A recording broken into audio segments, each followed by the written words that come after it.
Are you afraid of cats? Now wait before you answer. I'm talking about big cats. They may purr and walk silently like any household feline, but these cats have mythical reputations. I'm sure you realize that I'm talking about cats with names like lion, cougar, tiger, and jaguar.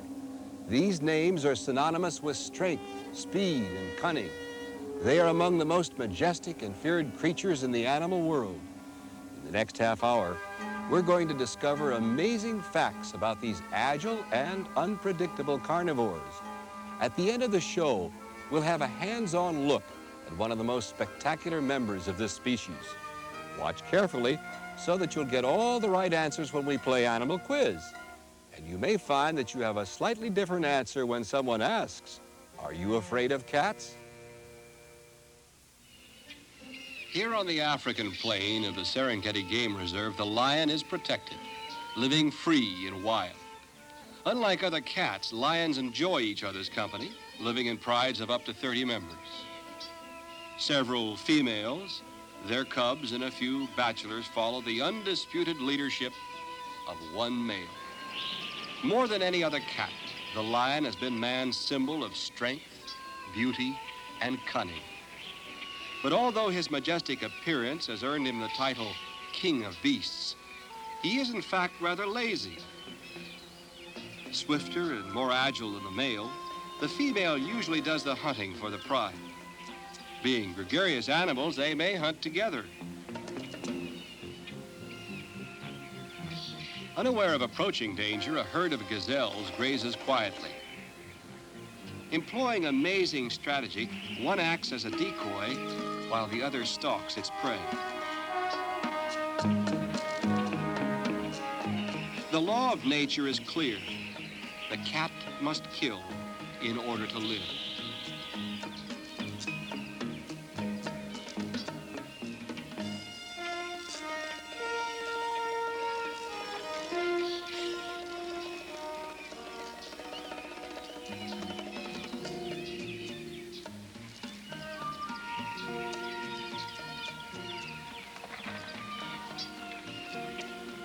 One of the lion's great hunting weapons is her ability to move silently on padded feet and approach undetected. Although she attacks with lightning speed, the lion can't run a long distance.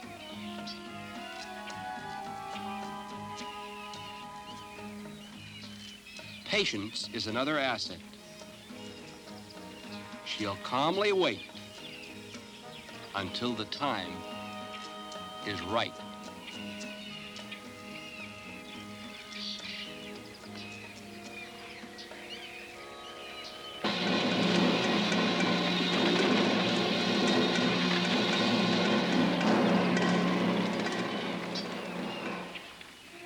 The pride waits for the hunter's return.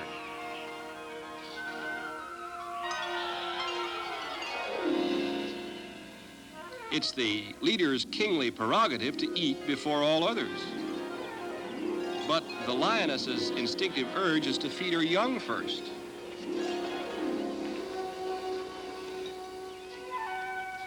The cubs soon learn they must wait until the king has had his fill.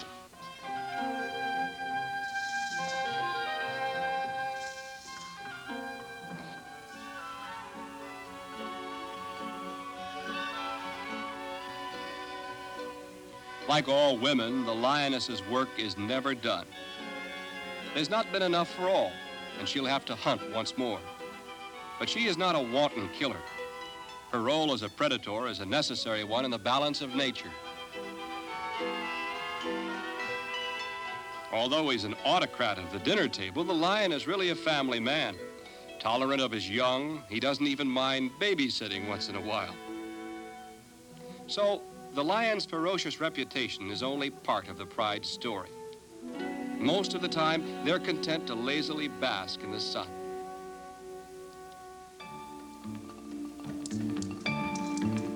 East Africa's national parks also protect the rarest cat of all, the swift cheetah. Living on the open plains, he was easily hunted for his beautiful fur, almost to extinction. Like all young on the Amboseli Game Reserve, cheetah cubs live under a mother's watchful eye. And like all cats, curiosity often gets the best of them.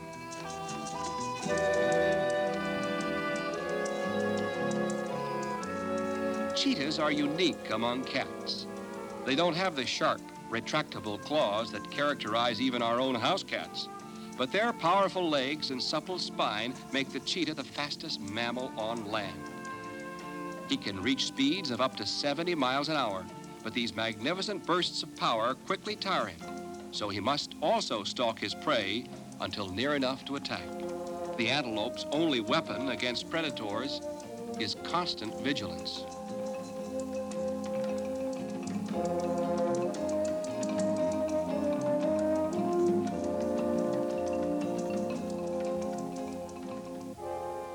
If the cheetah doesn't catch his prey within 100 yards, he'll fail. For although antelope can't run as fast, they have greater endurance over a long distance.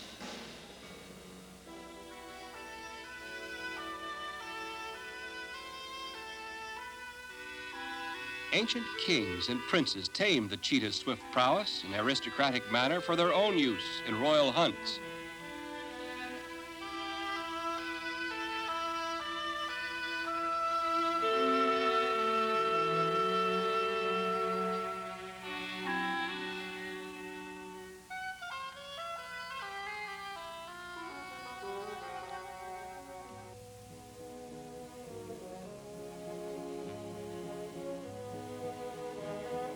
But here in the wild, he is his own master. His feline grace and speed are the embodiment of beauty in the animal world. This is cougar country. Once this cat roamed all the Americas, but advancing civilization has forced him into the most isolated areas. Considered a menace to livestock and man, bounty laws put a price on his head. But the resulting slaughter has alarmed conservationists who feel the balance of nature may be threatened. Now hoping to save the cougar, these men will hunt him, not to kill, but to capture him alive for the Portland Zoo.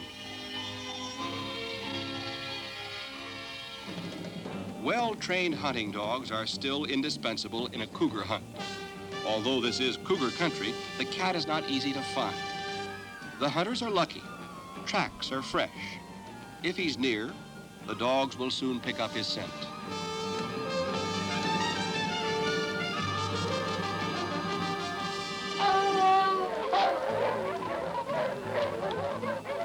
Up cliffs, through canyons, over boulders, the dogs and their masters follow the cat's trail. Too close for comfort, the cougar heads for cover. But he's too late.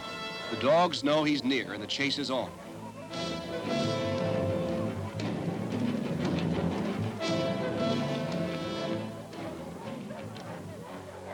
Instinctively, the cougar has climbed a tree for safety.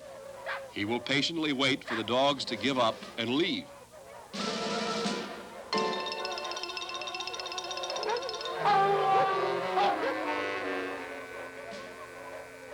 The hunters are pleased with their dog's work. The cougar is a young one, about 8 months old. An adult could not adjust easily to zoo life. Just learning to be on his own, the young cat's bewildered by all the noise. Cougars are usually safe from any wild animal when they climb a tree, but man has turned his refuge into a trap.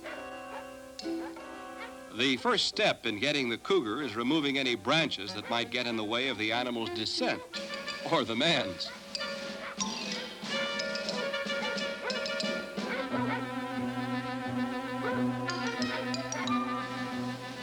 If given a chance, the dogs would attack the cougar. But the animal must be taken unharmed, so it's up to man to finish the job. The procedure is similar to that used to get stranded house cats out of trees. Yet somehow the cougar doesn't feel he's being rescued.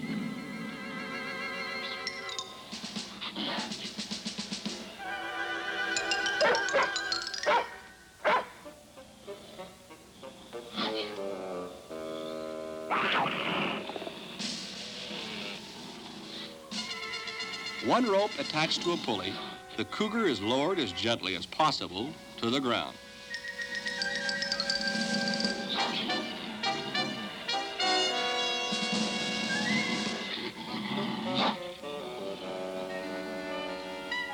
Frightened but defiant, the young cougar still won't admit defeat. And although he's only about 8 months old, his sharp claws and teeth can be a serious threat.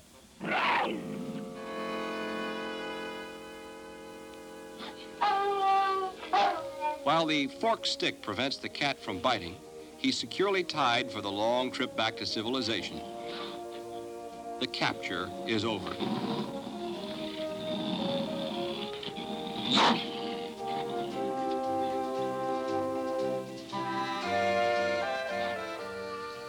After years of legal slaughter, the cougar has moved dangerously close to extinction. By conserving a few of the species in zoos, man hopes to reverse this process. Since not enough breed in captivity, these hunts help to meet the increasing demand.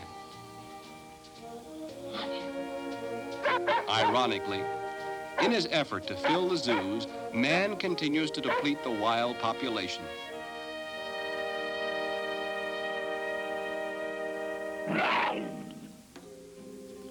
Ever since the caveman saw his first saber-toothed tiger, man has made the cat a symbol of beauty, power, and mystery. Among primitive tribes, ceremonial slaying of a big cat was thought to instill the hunter with this cunning and strength. But today, the test of strength between a single man and beast has been replaced by the huge tiger hunts of the Maharajas and wealthy sportsmen. No longer does the hunt require courage, only money to organize the methodical slaughter. In India, tales of the tiger as a ferocious man-eater and cattle killer have been greatly exaggerated. The tiger is really a shy animal and avoids civilization whenever possible. Yet he is so misunderstood that many wish to kill him simply because he exists. In the huge shikars, or safaris, natives from the surrounding villages do all but fire the fatal shot. A platform will hold the hunter in safety, so he won't even have to come in close contact with the cornered beast. In fact, the hunt will be about as dangerous as visiting a shooting gallery. Against 100 men and a modern rifle, the tiger has no chance.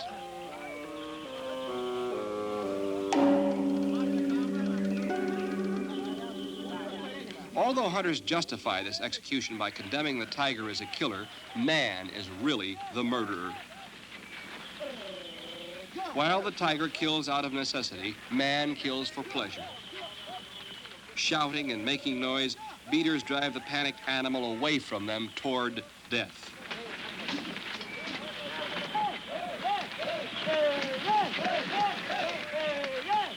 So frightened of man, the tiger only wants to get away. He doesn't know he's heading into a trap.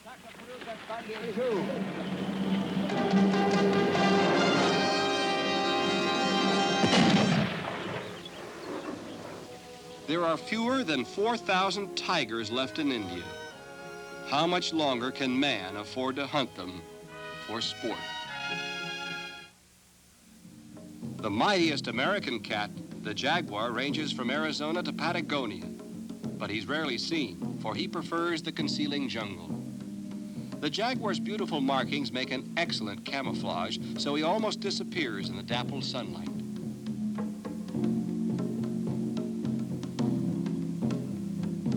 His prey, such as this tapir, often walks right into a trap.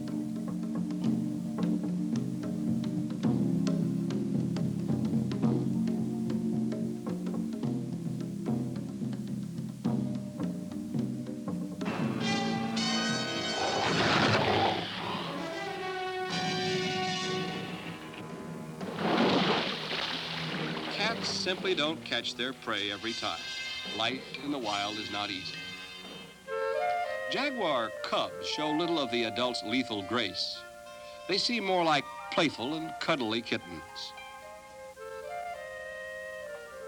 Born blind and helpless, they must depend upon their mother for food and protection until maturity. Although they know some things by instinct, Their mother will also have to instruct them in the art of survival. They will grow up to be solitary and cautious hunters. But at 3 months old, there is still time for playful and carefree moments.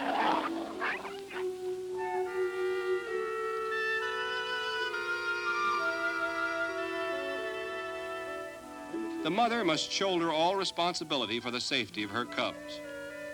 For 18 months, it will be a time of maternal pleasures, but little rest, as she watches over her cubs' antics.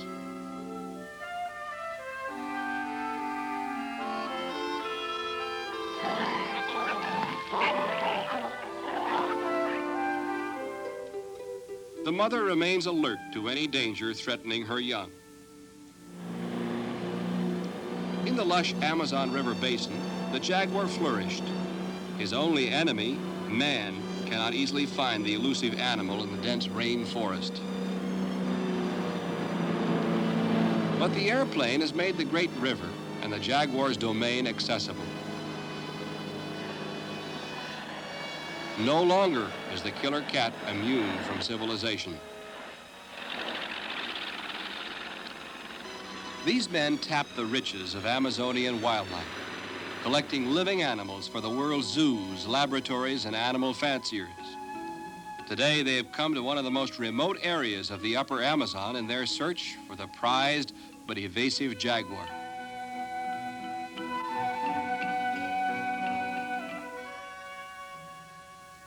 For centuries, Indians in the jaguar's domain feared and respected his awesome power.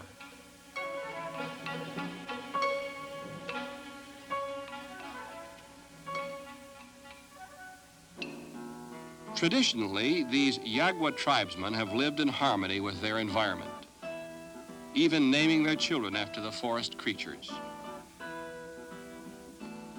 They only took from the jungle what it yielded for their own sustenance and let the jaguar live in peace. But now even this isolated tribe has learned of the white man's interest in the big cat and the price he puts on the animal's head.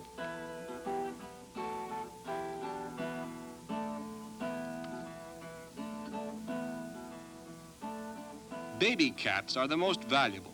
They will adapt easier to man's world than the adult cat. But they're not easy to capture, for there is nothing more vicious than a female cat protecting her young. Following the example of the professional hunter, the Yaguas kill the mother in order to get at the cubs. Bewildered and frightened, the babies stay by their fallen mother instead of running off. Only then are they taken captive. Although the Yaguas have killed, the real villain is the world market, which makes traffic in big cats so lucrative. The Yaguas hope to better their austere life, and they naively believe the supply of jaguars is limitless.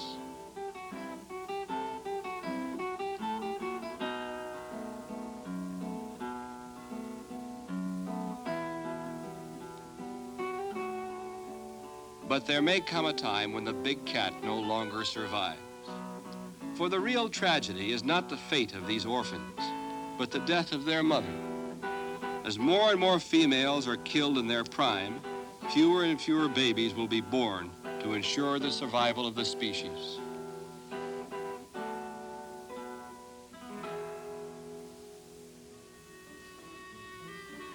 The baby jaguars begin the journey that will carry them thousands of miles away from their Amazonian home. The transport of wild animals can be more harmful than capture itself. Only a small percentage ever even reach their destination. If they do not go into fatal shock from fright, they may starve or suffocate to death during the long confinement.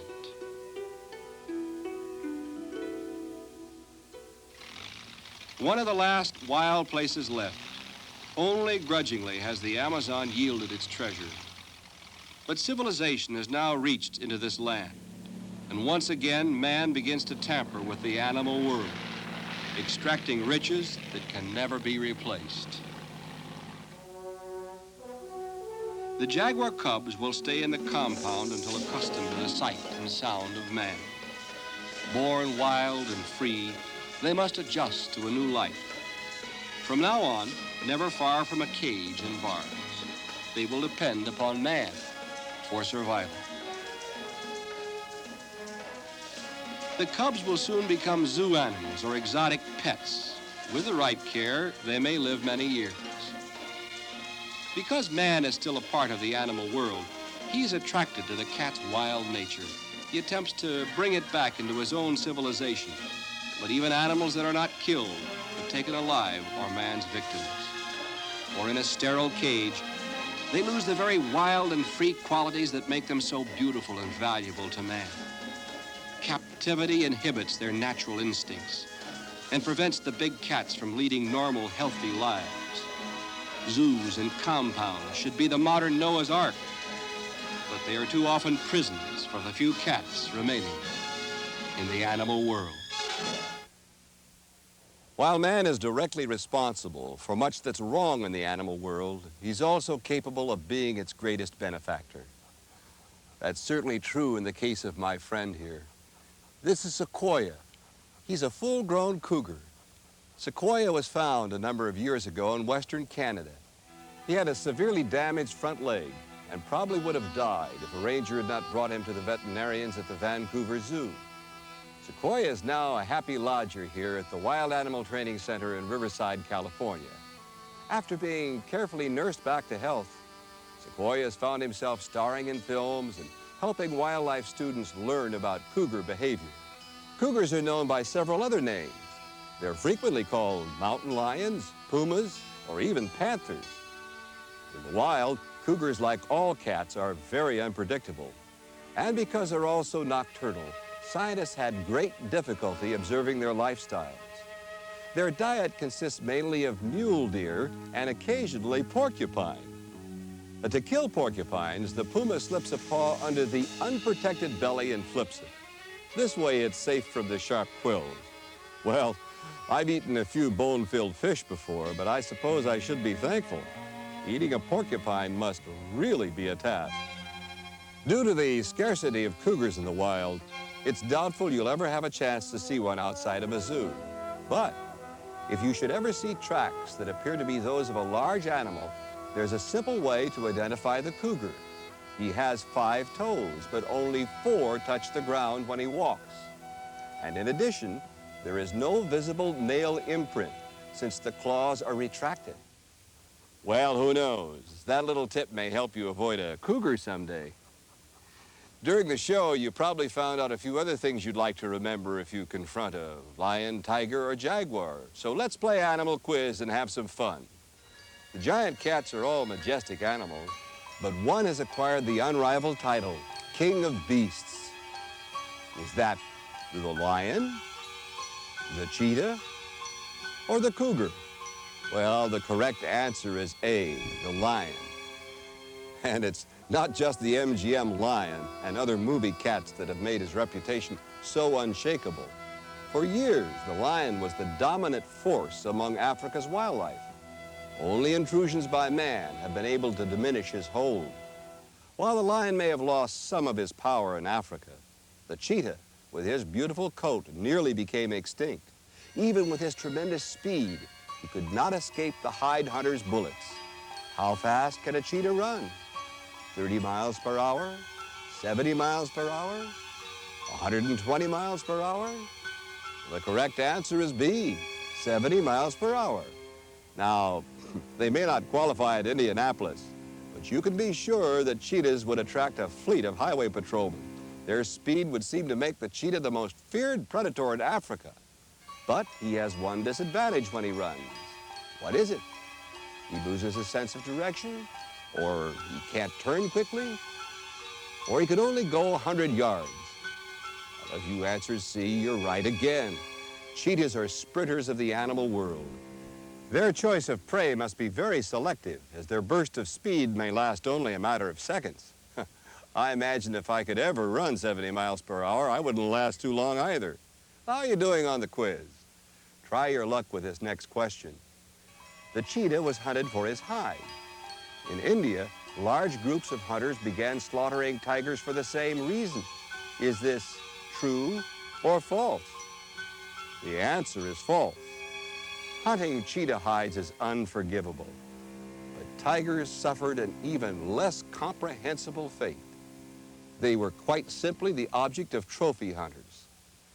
Now here's our last animal quiz question, so give it your best. A large number of animals are self-sufficient at birth or shortly thereafter. But these jaguar cubs will rely on their mother for protection and food. How long does this last?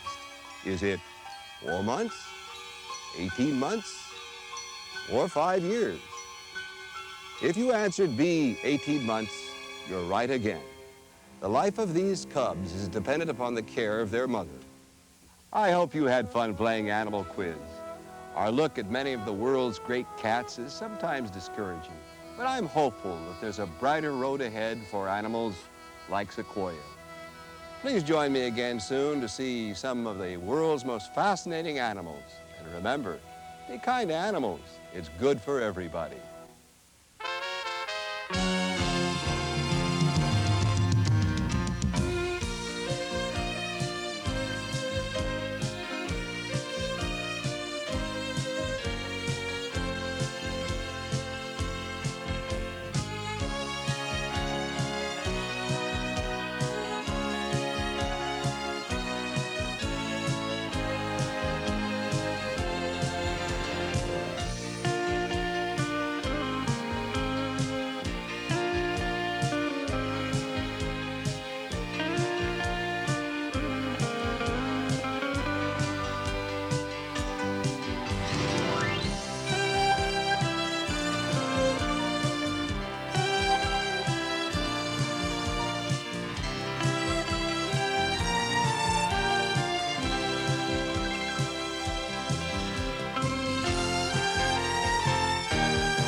Have you ever thought about how eerie it would be to explore another planet all alone, surrounded by life forms and climate changes unlike anything you ever imagined?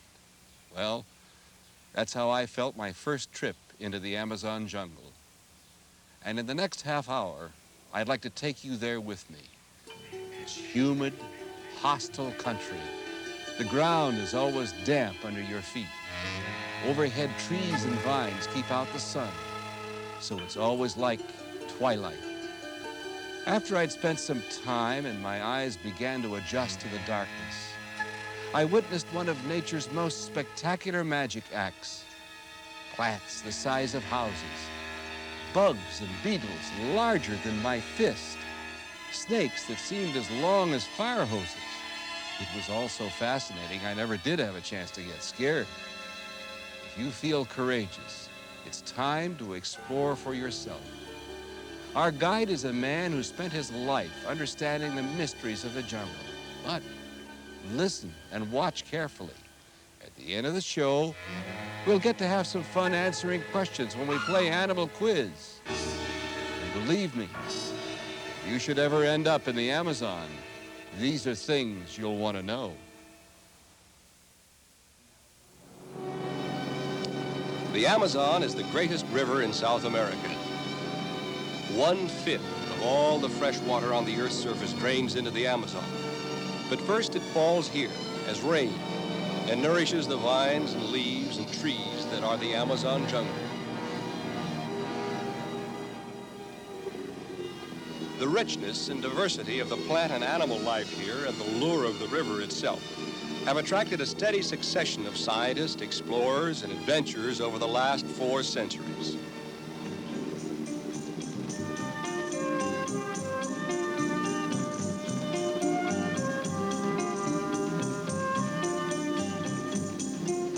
15 years ago, Mike Saliki showed up. He's been here ever since.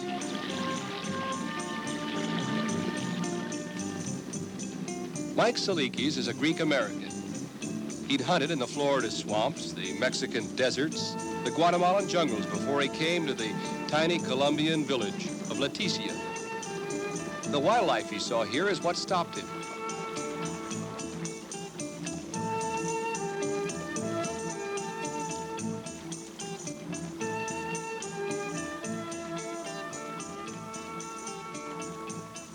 The jungle and river are his element. Here live iguanas, tapir, piranhas, eels, ocelots, monkeys, sloths, caimans, and snakes.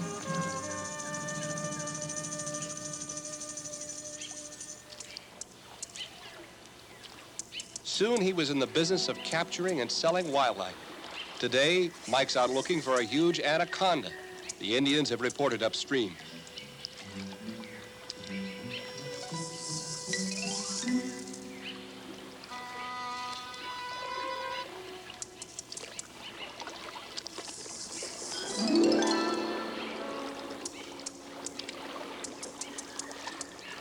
This boa constrictor isn't what he's looking for.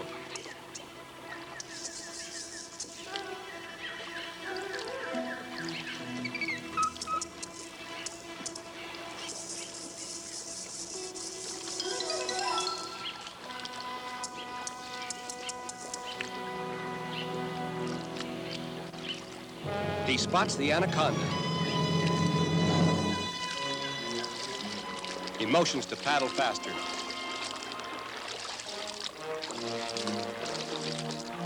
Then hops out on the bank to capture the gigantic reptile. It takes 4 men to handle a snake this size. The anaconda is the largest snake in South America. No other snake in the New World rivals it in size.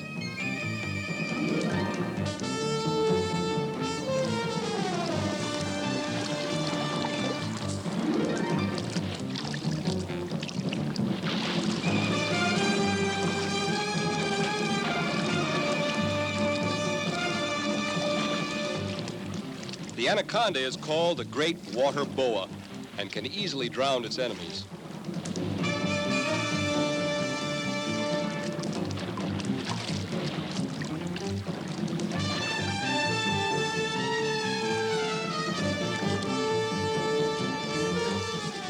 The key man must hold the snake's head to keep it from biting.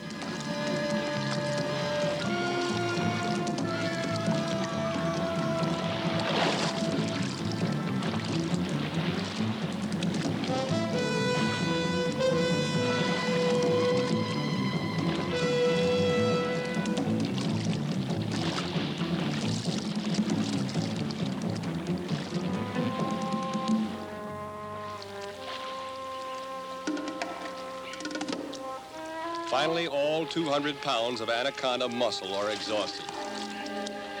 And so are the fellas.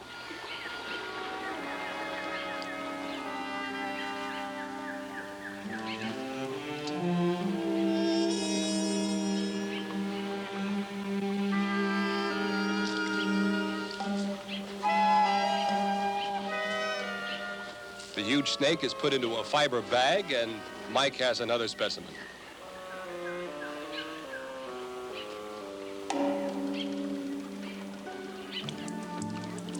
He'll take the anaconda to Leticia. It may be sent to a zoo in the U.S., or Mike may keep it as a pet. Bagging an anaconda is dangerous business. Once, Mike was nearly drowned by one. But he's been lost in the jungle, survived a plane crash, and the explosion of a motorboat. It seems that the Amazon jungle and its dangers were made for him.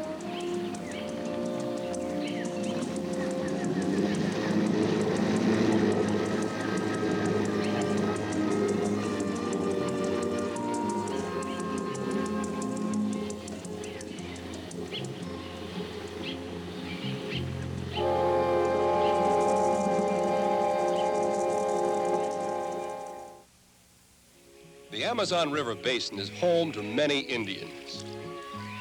This one is Pedro.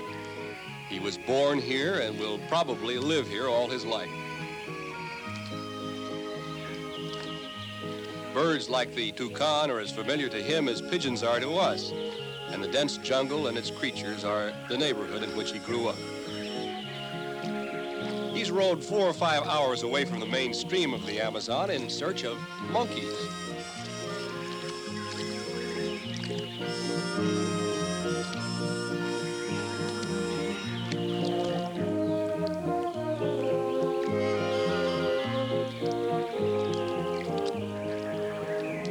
And they're plentiful here. Mike Salikis made this trap and gave it to Pedro.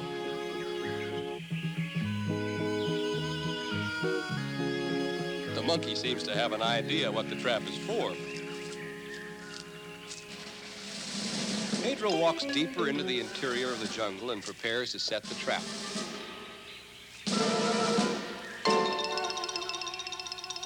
He has an audience.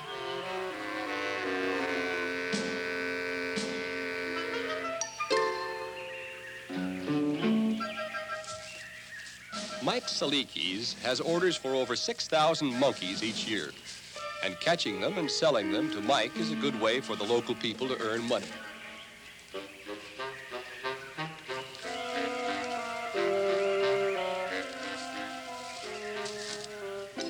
Monkeys are curious little creatures. As Pedro camouflages the trap, a jungle full of their tiny eyes peer at him.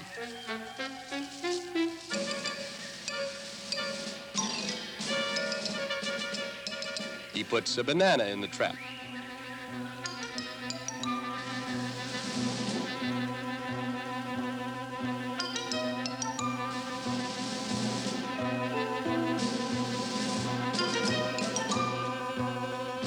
And soon he has a monkey in a basket. Mike carefully selects and buys monkeys from the Indians who bring them to the marketplace in Leticia. His business has brought prosperity to the people of this town. That was part of his plan.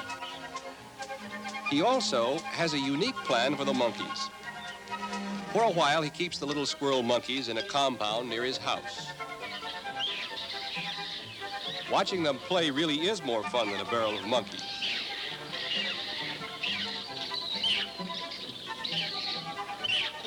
They must wonder what they're doing here.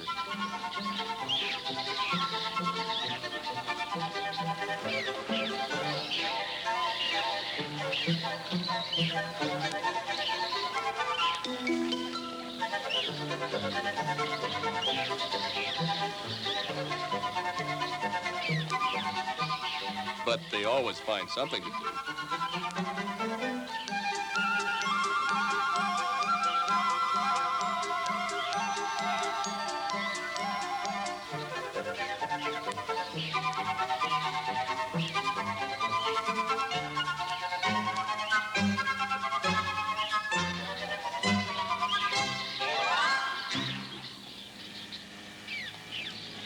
After a few days in the cage, freedom is imminent.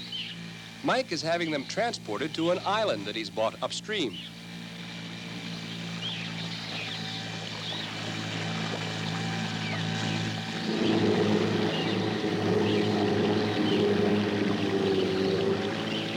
The monkeys watch the scenery going by.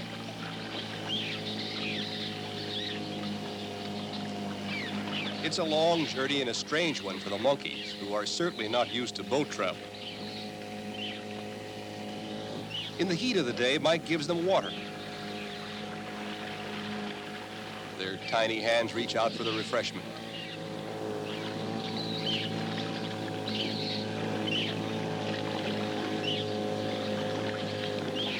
Mike never tires of their chatter and antics.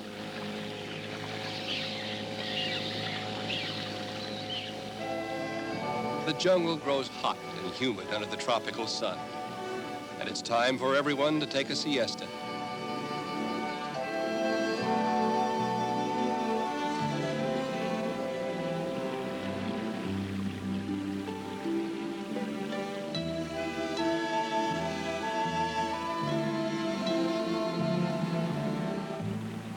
It's a full day's boat trip to Mike's island.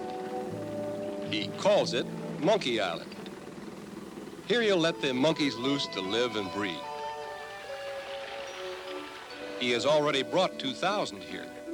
This lush jungle will be a paradise for the monkeys. And within 3 years, there should be 10,000 of them here. He opens the cage and the exodus begins.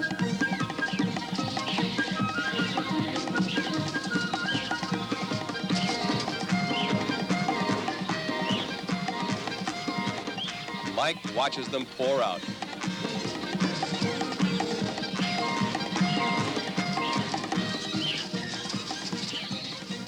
Away they go through the grass and into the trees.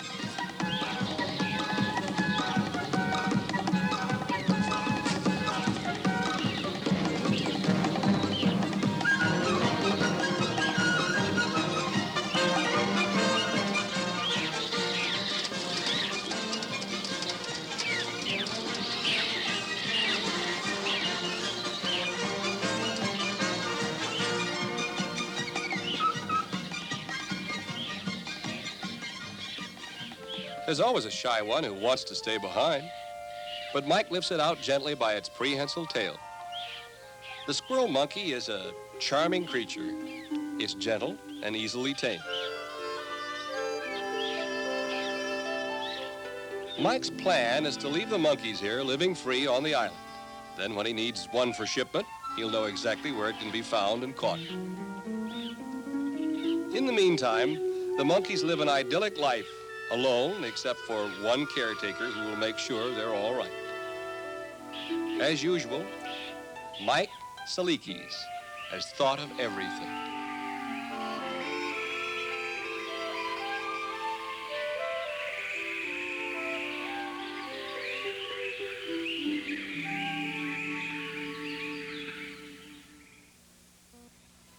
Once again, we were heading up the Amazon. Today, Mike and his crew hope to catch something very rare. The Amazon River region supports the richest plant life on the globe. There's a marvelous diversity of animal life, too. It's the world's largest river in volume, constantly fed by tropical rains.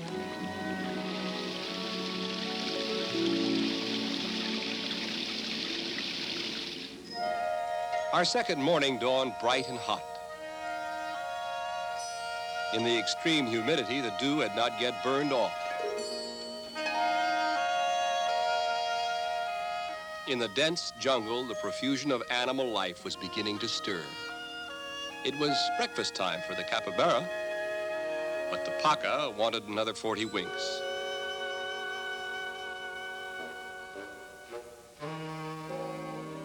The giant anteater is a weird-looking creature, and it has eating habits to match.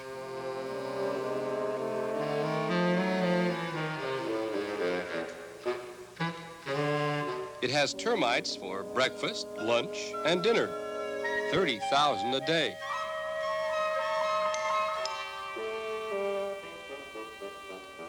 Its claws demolish the termite hills, then it uses its long snout and worm-like tongue to lap up the termites.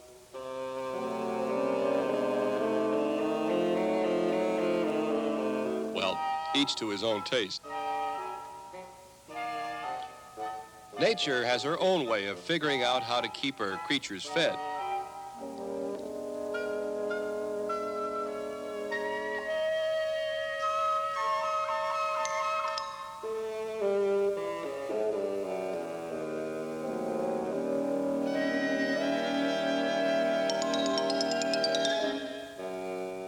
And here, nature holds sway.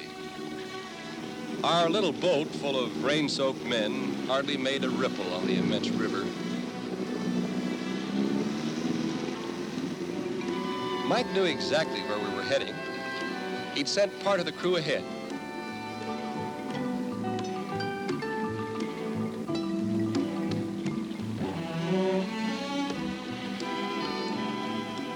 For we were in search of the rare pink dolphin.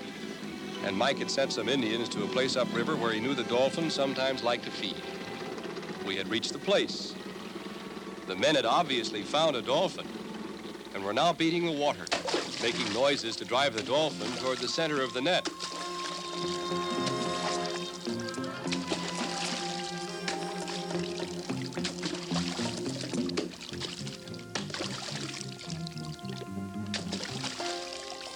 Even in the wilderness, schoolboys turn up to watch activity and excitement.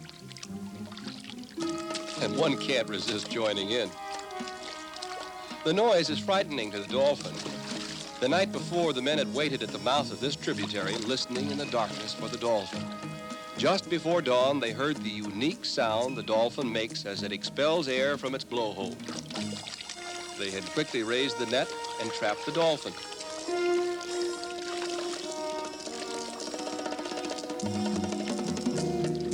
Capture of this rare mammal can only be done in the dry season, when the river is not too deep. It's a messy business, but the men seem to enjoy it.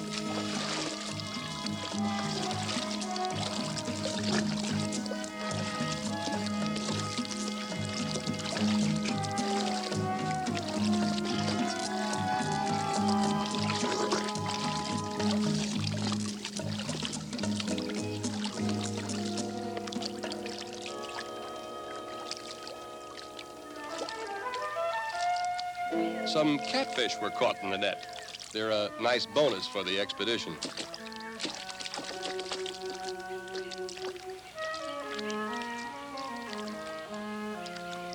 Well, lots of villagers will be eating catfish in the next couple of days.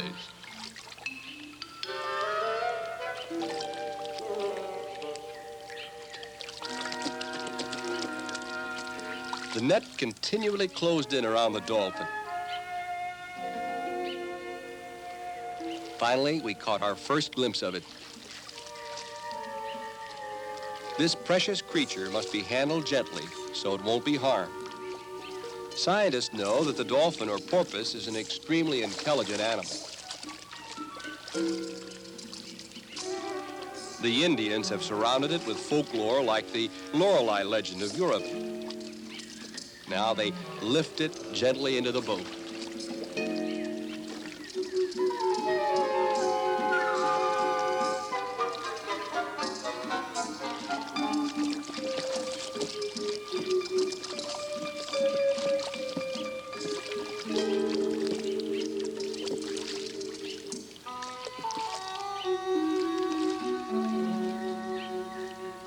All dolphins are sensitive creatures and respond to human kindness. Mike pats this one reassuringly. He keeps it wet and comfortable.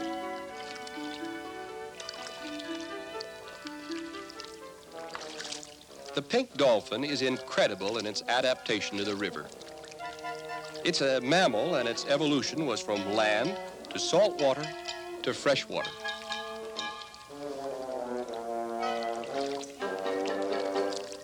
They're very social animals and have a language whereby they communicate. Now, this one is beginning a long trip to the United States. Mike will sell him and get a good price.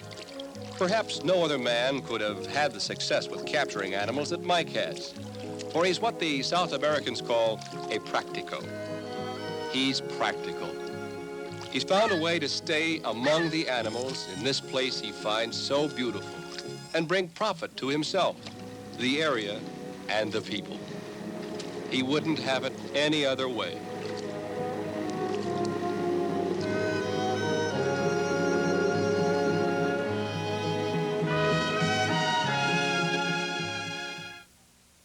After seeing Mike Salikas wrestle snakes, monkeys, and dolphins, I'm sure you don't have any questions about why my first Amazon trip was so unforgettable.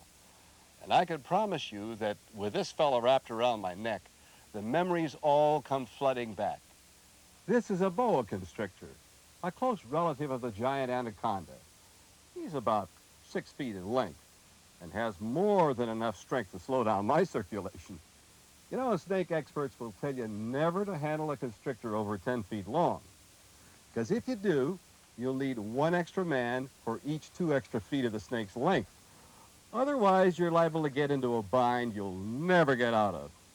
And contrary to what most people believe, Constrictors don't normally crush the bones of their victims, although the pressure they exert is certainly strong enough.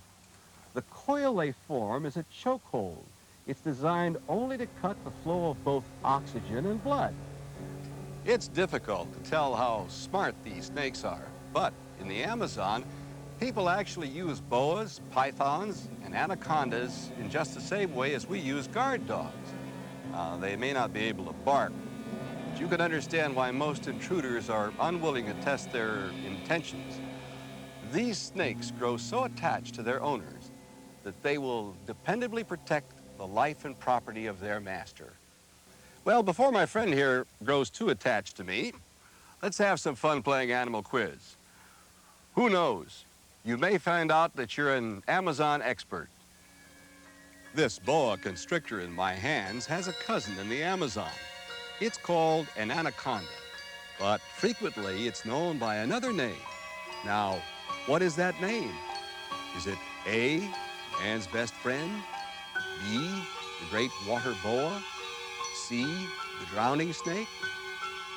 Well, B is the correct answer. The anaconda is in the boa family, and it frequents permanent bodies of water. Among the giant snakes, this is the only one that can be truly called aquatic.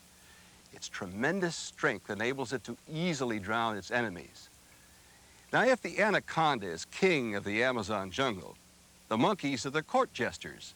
While swinging from tree to tree, they utilize their hands and something else. What do they use? A, their tail, B, their teeth, C, their feet. Well, if you answered A, you're correct. The tail of the monkey is prehensile. This means that it has been adapted for grasping and hanging on. Their tails may not have the wraparound strength of this constrictor, but the monkeys depend on them to stay far up in the trees above their enemies. Now, one of the most oddly named creatures in the Amazon is the anteater. Most days, it never touches an ant, but I've seen them eat termites for breakfast, lunch, and dinner. It uses a specialized method to find its food. Now, what method is that? A, by following the trails of Amazon traders, B, with sharp claws and a worm-like tongue, or C, with keen eyesight? Well, sir, B is the correct answer. Nature has its own unique fashion of allowing species to feed themselves, and the anteater certainly has his. Termite hills stand little chance against the anteater's unique abilities to reach into small nooks and crannies. Well, I hope you're having as much luck with the game as I'm having with this snake. He's really a nice fella. If you're doing well, you may recall seeing an animal who thousands of years ago began his life on land, but is now found in the Amazon River. I'll tell you what, I'll give you a hint on this one. What is this mammal called? Is it A, caiman, B, piranha, C, a pink dolphin? If you answered C, you're correct. The pink dolphin evolved from land to salt water to fresh water. I hope you've enjoyed playing Animal Quiz and traveling into the mysterious world of the Amazon. Of course, most people think it's a great place to visit, but they wouldn't want to live there. But animals like this boa are reminders to those who don't live in the Amazon that a wondrous variety of creatures surrounds us. I'll see you again soon, and we'll have another chance to discover more fascinating creatures in the new animal world. And remember, be kind to animals. It's good for everybody.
Would you believe that there's a species of monkey that doesn't like bananas and lives in the snow? I was really surprised when I first found out about them. But they live in the northern reaches of Japan, and they're called snow monkeys. Now, while most of the world's monkeys live in tropical and subtropical zones, the snow monkeys have mysteriously adapted themselves to the frozen winter regions of central and northern Japan. We'll join scientists as they discover how this unusual tropical animal survives in such an unlikely environment. And then we'll have some fun playing animal quiz and make a new friend. But, well, I like bananas. Don't you?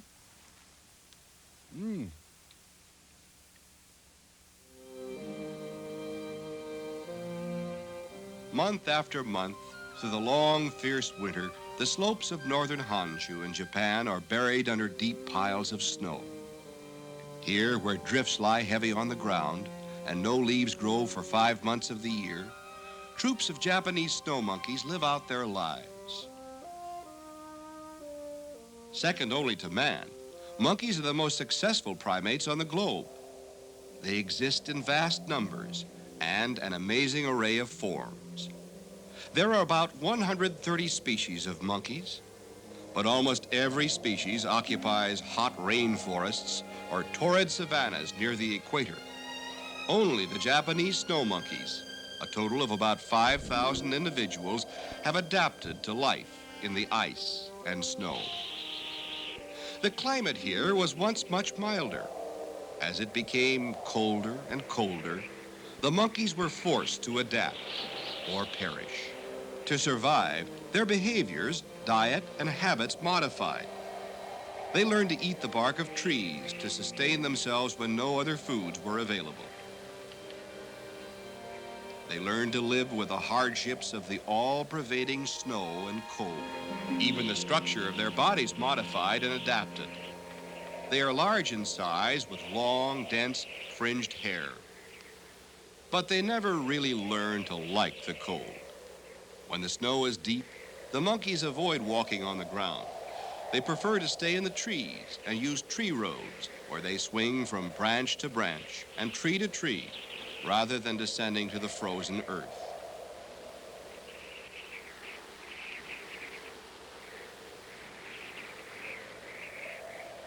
Their young are born relatively early in spring. Birth seasons evolve to ensure the best survival of groups. So it's probable that early births ensure the greatest infant development and independence from the mother before the ordeal of the next winter arrives. When it does, the temperature often drops to minus 40 degrees and stays there. The snowfall may reach depths of 15 feet.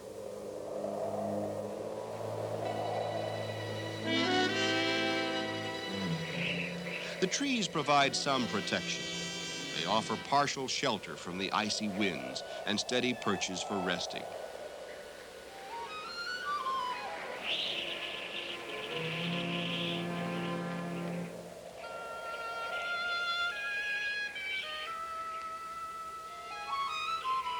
Mothers often huddle in the trees with their infants in an attempt to keep them warm. Monkey mothers are very protective. Within a troop, the mother and her young tend always to feed, travel, and rest together. On cold, stormy days, the monkeys remain crouched, bunched up like furry balls, and simply wait for the storm to pass. If it were extremely cold, pairs or sometimes groups of monkeys would embrace and crouch together, snuggling close to each other for warmth. In warmer parts of Japan, many monkey troops have over 100 members. Here in the north, the troops are rarely half as large. Biologists speculate that this is probably an evolutionary adaptation to prevent excessive use of the restricted winter food supply. Snow monkeys are singular and unique on the globe. Their behaviors, their body adaptations, their whole lives are dictated by the rigors of the climate in which they must survive. That they've managed to do so, and how, are phenomena that have recently inspired people to turn their attention to to these animals on the snowy slopes of Japan's northern mountains. At the base of Mount Hakkasan in the Judani Valley, a camp has been set up as a base for field study of the Japanese snow monkeys. Scientists spend many weeks of the winter here. Mr. Kosai Izawa of the Japanese Monkey Center is in charge of the project. He's been studying the snow monkeys since 1968. Tsuyoshi Watanabe is a specialist in morphology. Kenichi Matsui, a student, is Mr. Izawa's assistant. Carrying their own food and supplies, they hiked into this isolated area, prepared to be completely self-sufficient and cut off from the rest of the world. They are totally alone with nature.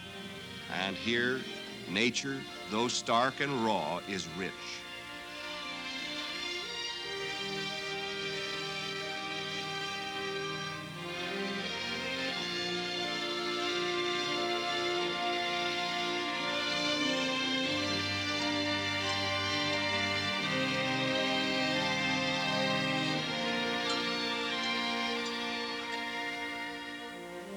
A few years ago, researchers began feeding a particular troop of snow monkeys. Izawa now calls them for their morning meal.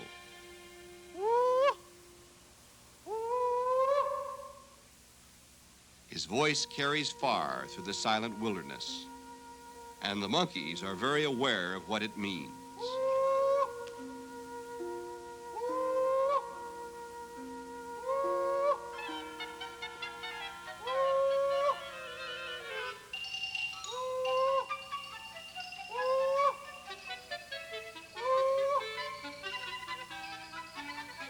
They swing into action, and wherever possible, use their tree roads to go down to the feeding place.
Mr. Izawa is ready with plenty of food.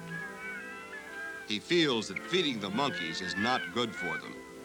But because they're used to it, and until they can gradually be weaned off of it and assured of a stable natural food supply, it must continue. The handouts will be reduced gradually. Mr. Izawa thinks it will take another 9 years before the monkeys can fend for themselves totally. If their rations were suddenly cut, the animals would surely die.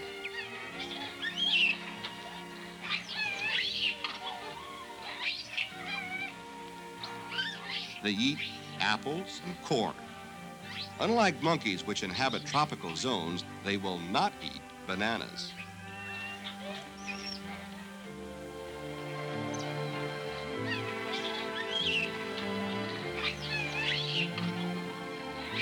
They attack each meal with the zest of gourmets.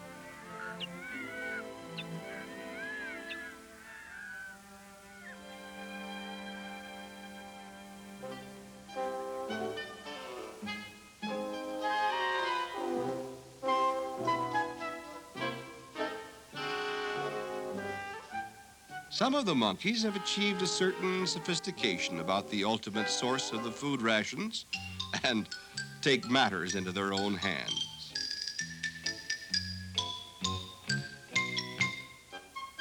Even with theft, it's clearly a case of monkey see, monkey do.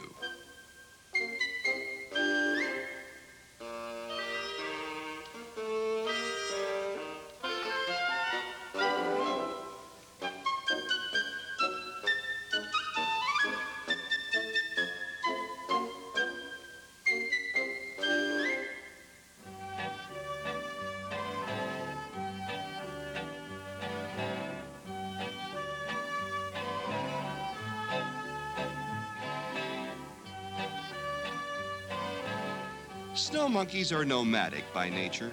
They travel constantly in their search for food. This particular troop has adopted the life pattern of staying close by the camp during the cold months because of the food offered here.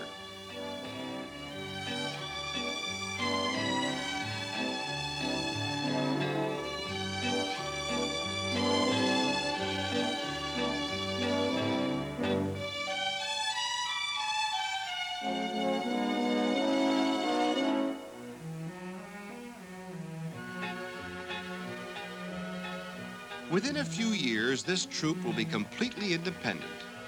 Like other wild troops, it will wander through the snowy mountains looking for food. But in the meantime, it's easy pickings.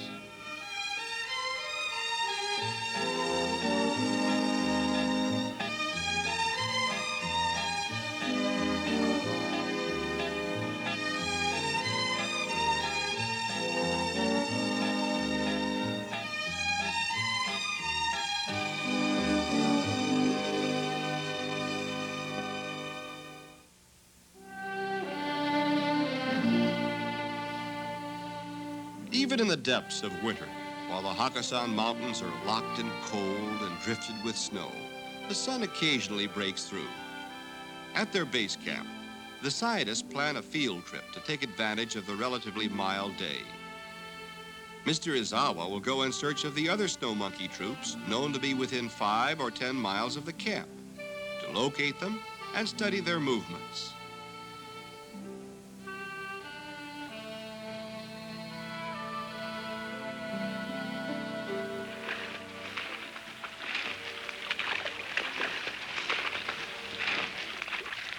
He knows the area well and has covered practically every inch of it on foot. His intuition and past experience tell him where the other troops might be found.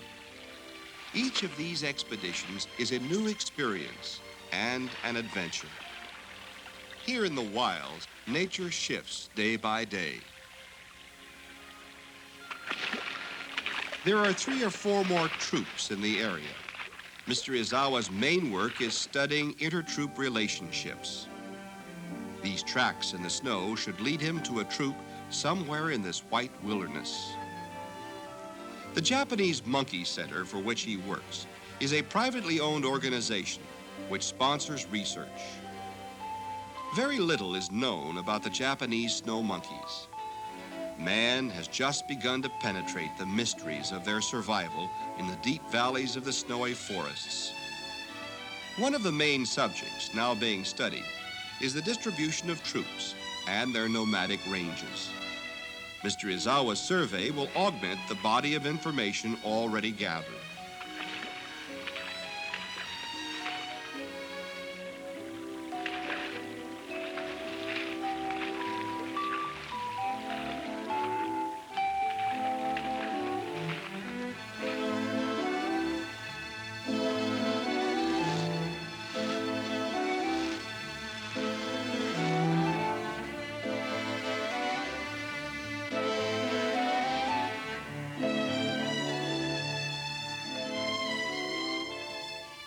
These monkeys are part of a wild troop which lives totally off the land. Mr. Izawa's photographic record of them may be incorporated into one of the many scientific papers he publishes as new facts about the snow monkeys are discovered.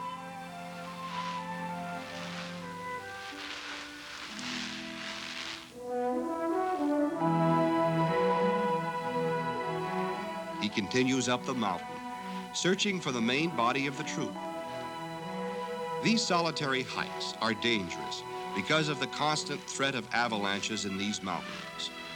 But he says he always feels a sense of elation and expectancy as he tracks the monkeys over the snowy ridges.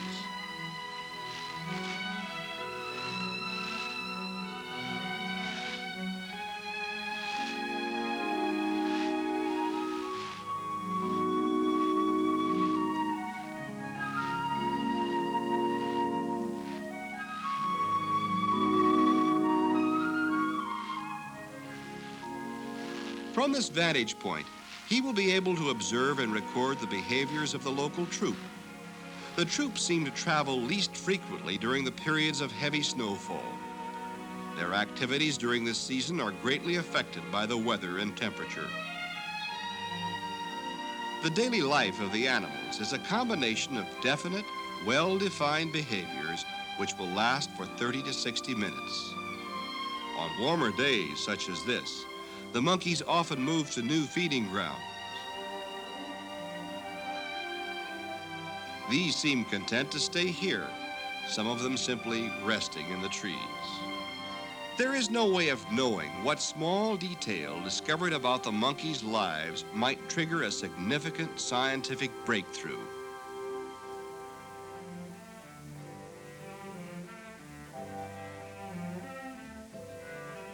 In winter, the only foods available to the snow monkeys are the bark of trees and buds. Later in the year, they will feast on leaves, flowers, berries, nuts, and seeds. For now, they must content themselves with these meager sources.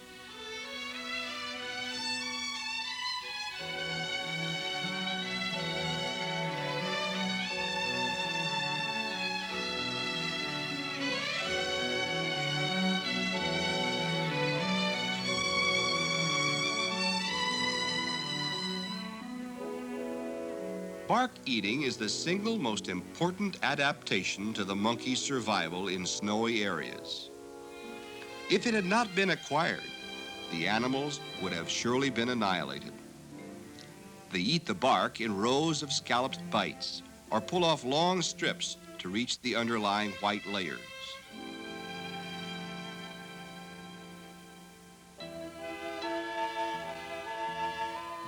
Grooming is another distinctive behavior and the most commonly observed form of social contact.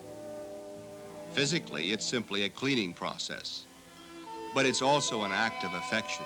Much as humans gather to talk, the monkeys gather to groom each other. And the results are the same, the maintenance of friendly social relations.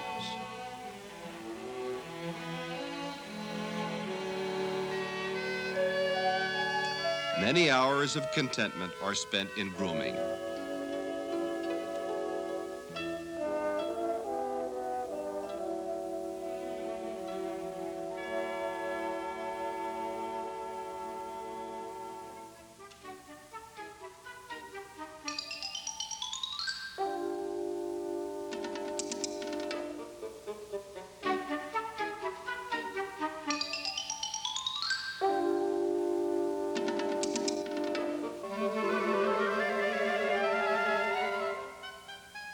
Play is another significant aspect of monkey life.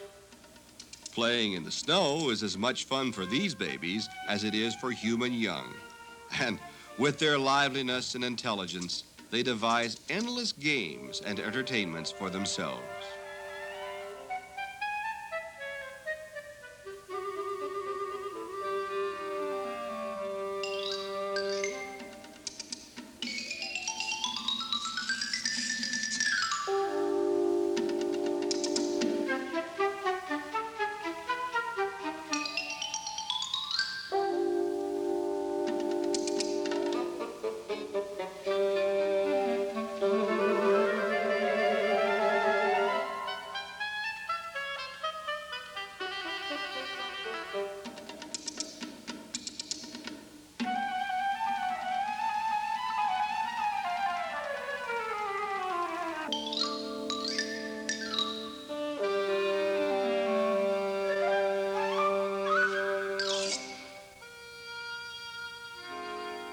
Until quite recently, people hunted snow monkeys extensively.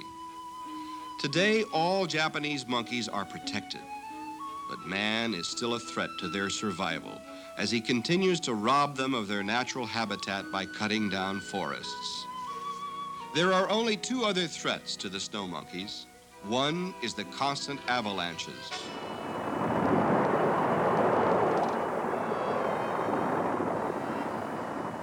The other is the eagles and falcons, which prey on the immature monkeys. But against all odds, the snow monkeys of Japan live on. This is the world's northernmost limit of subhuman primates. Nature may seem unkind here, but perhaps miraculously, she has equipped these brave members of the animal world to survive without fire, without shelter, without respite until the spring, on the steep slopes and in the deep valleys of Japan's frozen mountains. This little guy with me is a macaque, and snow monkeys are part of his family. Macaques range all the way from North Africa, through Afghanistan, and into northern Japan. As we've seen, the ones in the snow country have adapted very well to their environments. Now, to save him from having to eat a tree, I'll just give him a little snack. Here you go. You got it? You want another one, say, for your pouch? Although the most intelligent of monkeys is considered to be the baboon, macaques are no slouches. Did you know that the famous rhesus monkeys belong to the macaque family? Medical science has used them for years in research. Their contributions have been tremendous.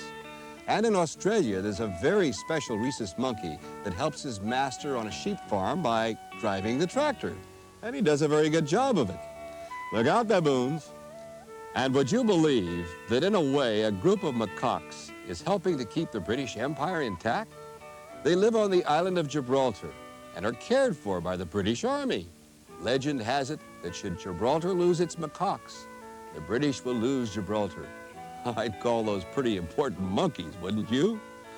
Macaques are part of the group called Old World monkeys. They're the closest to apes. Macaques even share a couple of very important characteristics with man. Our noses are similar, and we have the same arrangement of teeth. Can you smile for the nice people? Show us your teeth, Nick. Come on, baby. That's it. Good boy. Give us a smile. Give us a smile. Oh, well, didn't look like much of a smile to me, Nick. Well, the two of us are going to play Animal Quiz. Maybe that'll make you smile, Nick. Why don't you play along with us and see how many questions that you can answer? And remember, it's just for fun. The snow monkeys once lived in a much milder climate, but as their environment became colder and colder, they were forced to adapt or perish. What did they learn to sustain themselves? Was it to build less fires, to eat the bark of trees, or hibernate? Well, the answer is B. Snow monkeys eat tree bark where there is no other food available, but they don't like bananas. Now see if you can answer this one. The snow monkeys don't have shelter from the elements. On stormy days, they stay crouched and wait for the storm to pass. What do they do in extreme cold? Do they snuggle together for warmth, burrow in the snow, or build igloos? Well, of course, the answer is A. They snuggle for warmth. I like to snuggle on cold days, too. Well, how you doing so far? Keep going, and you'll be a snow monkey expert before you know it. Now, try this true-false question. Snow monkeys travel constantly in search for their food. They're nomadic in nature. Is that true or false? Well, the answer is true. They could almost be called the gypsies of the animal world. I know one little nomad who's found a permanent home. As long as there's food, I'm sure he'll stay. But back to his wild cousins. Here's another question. Grooming is a distinctive behavior among many primates, including the snow monkeys. But it is not only a grooming process. Why is grooming so important to them? It halts the spread of disease. It keeps their fur from falling out. It's an important form of social contact. Well, the answer is C. Much as humans gather to chat, the monkeys gather to groom. You having fun with Animal Quiz? I hope you're doing better than I am, and Nick is. Well, this is my last chance to redeem myself. See how you do. The snow monkeys are protected by Japanese law, but there are still threats to their survival. What threatens them most? Forests being cut down? Avalanches? Predatory birds? Or all of the above? If you answered all of the above, you're absolutely correct. And yet, despite all odds, they live on. Okay, Nick, you did very well on Animal Quiz. Here's another apple. Well, doesn't want it. The ability to adapt to weather extremes saved the snow monkeys from extinction. They accomplished what many other animals, including the mighty dinosaur, could not. But in Japan, as elsewhere, civilization encroaches. And every year, there are fewer and fewer trees, buds, leaves, and untouched mountains. But with man's cooperation and dedication, they will live to see a succession of winters and summers in the mountains of Japan. Thanks for joining us. Hope to see you on our next trip to the animal world. And remember, be kind to animals. It's good for everybody.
Come on home where your good friends are waiting.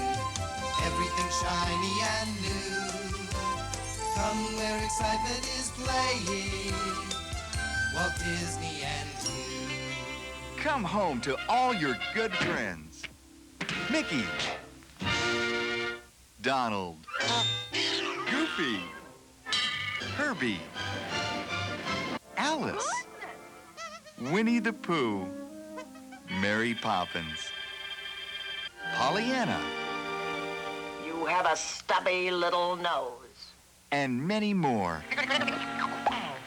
You'll see your favorite heroes, including Zorro, Davy Crockett, the king of the wild frontier, and Condor Man, Disney's spy in the sky. But there's no escaping the Disney villains. You call that murder? Lean on him. Am I in your way? He's not an agent of the CIA. He is a writer of comic books. Wait, no, nobody knows this is a holdup. That rotten car is driving me.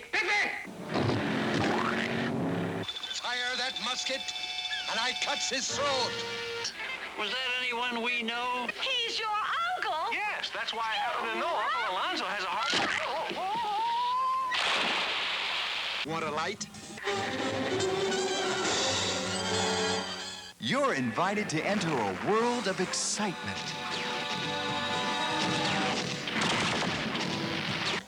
Suspense. What did you see?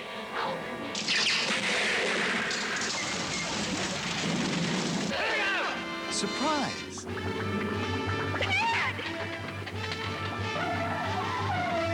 And laughter. Oh, my God. A world of tenderness. Please try to understand, Pollyanna. You're such a part of our lives now. Nancy and Angelica, Mrs. Lagerlof. And I love you as if you were my own little girl. Won't you give me that chance? please. Tears. Tony, we've got to get out of here before it's too late, please. Adventure. And music. Oh, supercalifragilisticexpialidocious. Even though the sound of it is something quite atrocious. If you say it loud enough, you'll always sound precocious. Supercalifragilisticexpialidocious. And more laughter. Hey, you mangy cur, come back with my car! Get him! That shaggy dog just stole my car! Roses and rainbows. And more music. You better take a look again. That's just the way we like them. It's magic.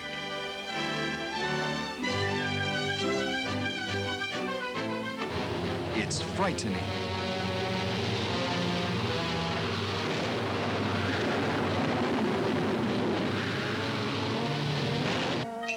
Isn't this a clever disguise? It's cute. What are you supposed to be? I'm a little black rain cloud, of course. Silly old bear. It's fun.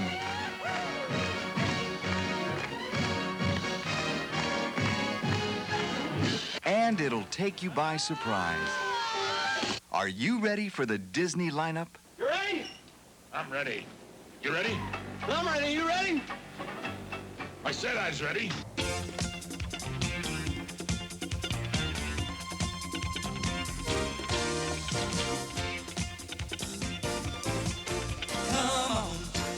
Come on home.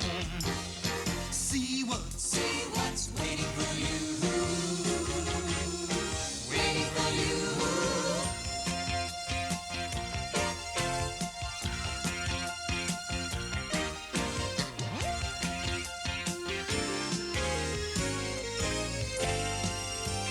Come on home where your video's playing. Good times are waiting, it's true. Come where your family is waiting for Walt Disney and you. Walt Disney and you. Walt Disney and you. Now available from Walt Disney Home Video. Great!